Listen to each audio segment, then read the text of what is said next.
Bonjour à tous, c'est Gayena.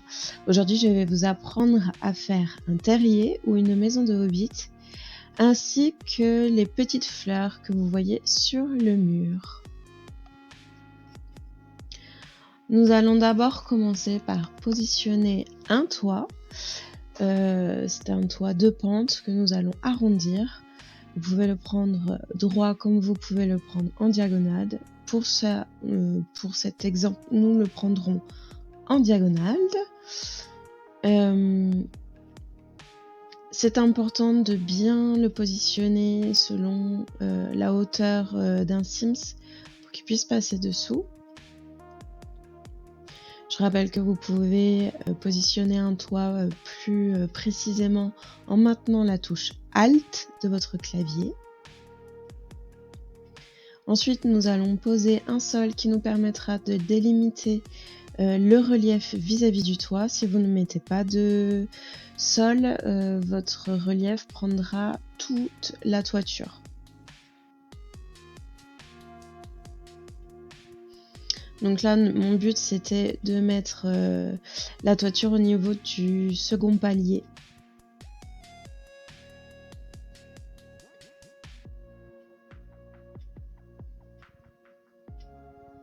Si votre positionnement n'est pas correct, vous pouvez très bien utiliser cette technique pour repositionner votre ensemble. Nous allons maintenant utiliser l'outil de terrain. Veillez à bien régler correctement la sensibilité de l'outil, toujours tout au plus bas, pour que ça se fasse lentement et que vous ayez le temps de réagir sur votre positionnement de relief.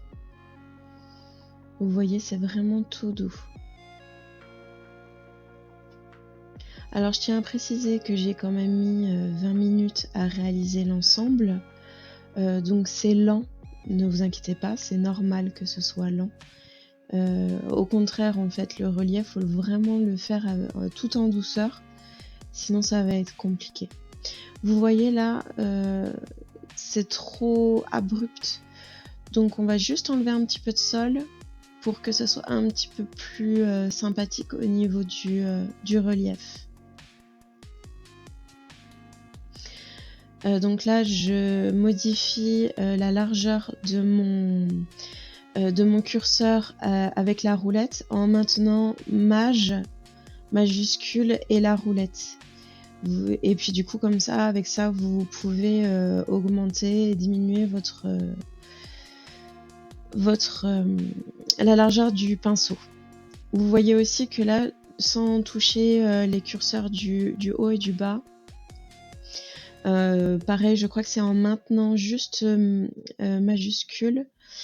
Vous pouvez, c'est soit ça, soit c'est contrôle. Où vous pouvez du coup switcher entre haut et bas assez facilement. Vous avez juste à maintenir la touche et à la lâcher pour revenir en haut ou en bas. Ce qui fait que vous gagnez du temps en fait, plutôt que d'aller à chaque fois sur l'icône. Voilà, vous voyez aussi que des fois je lisse, je fais pas forcément, je fais des clics plutôt que de toujours lisser. Alors là, j'ai choisi une toiture verdure, ce qui est plutôt pratique, et ça vient avec le pack écologie. Ensuite, vous pouvez faire une façade selon ce que vous souhaitez. Sur l'autre, j'avais fait une façade plus colorée puisque c'était sur le style de pack. Donc j'avais fait quelque chose de beaucoup plus coloré.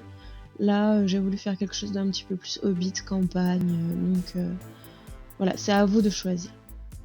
Ensuite, on va habiller l'ensemble avec de la végétation pour un peu lier, si vous voulez, la toiture avec le reste du relief et faire une harmonie entre les deux.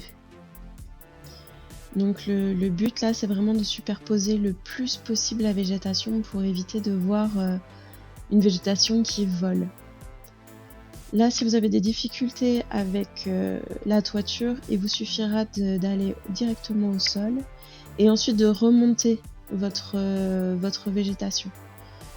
Alors moi je l'ai fait plusieurs fois, mais si vous trouvez une technique plus rapide, vous pouvez très bien faire selon comme ça vous chante.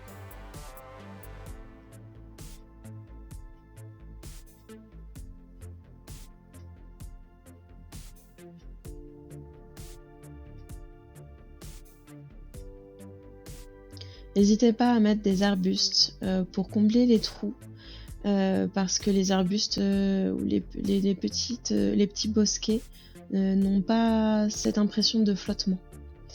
Donc là, moi j'aime bien mettre un petit arbre, c'est sympathique, mais souvent les arbres, pareil, ils ont cet aspect flottant. Donc la technique, c'est de passer au sous-sol. Vous n'avez pas besoin de mettre de pièces. La ligne blanche vous indique la base du sol en haut. Et pof, voilà, il a plus cet aspect flottant. Il est bien ancré, comme s'il sortait du sol.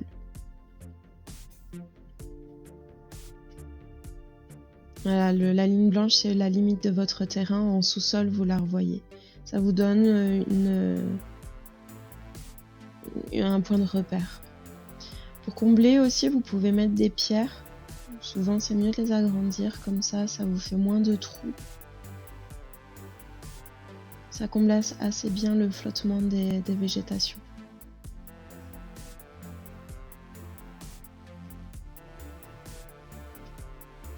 Voilà, après vous pouvez habiller votre façade comme vous le souhaitez. Là maintenant, nous allons passer à ces petites fleurs qui tournent. Elle vient avec le pack en plein air. Voilà. Donc n'hésitez pas à mettre le petit filtre. Comme ça, vous êtes sûr de le retrouver assez facilement. Et donc en fait, c'est comme une éolienne, je dirais un moulin à vent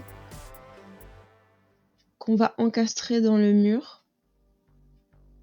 Et ça fait une lumière au passage. Donc c'est à la fois joli, en plus c'est en mouvement et ça vous fait une lumière.